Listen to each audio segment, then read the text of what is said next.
Presented by the Night Music World.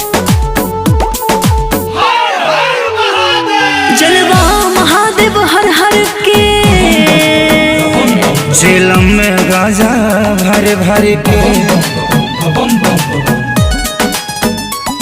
जलवा महादेव हर हर के झेलम में गाजा भर भर के खाके भंगिया के गोला मरता वाला हुआ भोला नीला नीला गगन ये हुआ है कैलाश धुआं धुआं है कैलाश धुआं धुआं है कैलाश धुआं धुआं है कैलाश धुआं धुआं धुआं है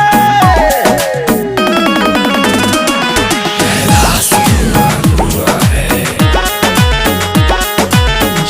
जय हो शंकरा भोलेनाथ शंकरा आदिदेव शंकरा हे शिवाय शंकरा।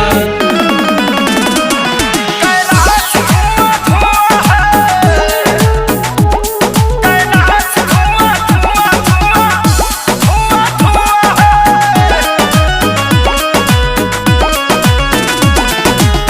करते मृदंग मृग छाला पहन के डमरू बजाते हैं जोगिया ये बन के।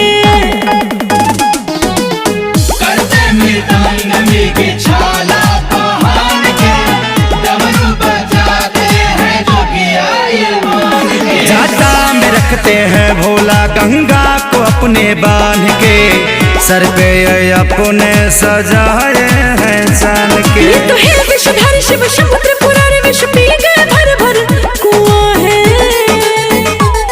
कैलाश धुआं धुआं है कैलाश धुआं धुआं है कैलाश धुआं धुआं है कैलाश धुआं धुआं धुआं धुआं धुआं है। ओम नमः शिवाय ओम नमः शिवाय ओम नमः शिवाय ओम नमः शिवाय।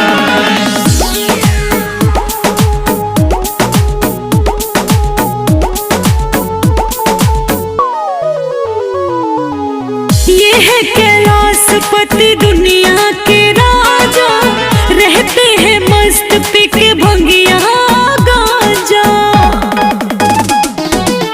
ये है कैलाशपति दुनिया के राजा रहते हैं मस्त पी के भंगिया गांजा। सावन में अपने भक्तों पे अमृत बरसाते दर्शन के आतुर सारे चरणों में आते। लिखे जय बचन गावे खेसारी भजन पर हुआ जो चरण को छुआ है।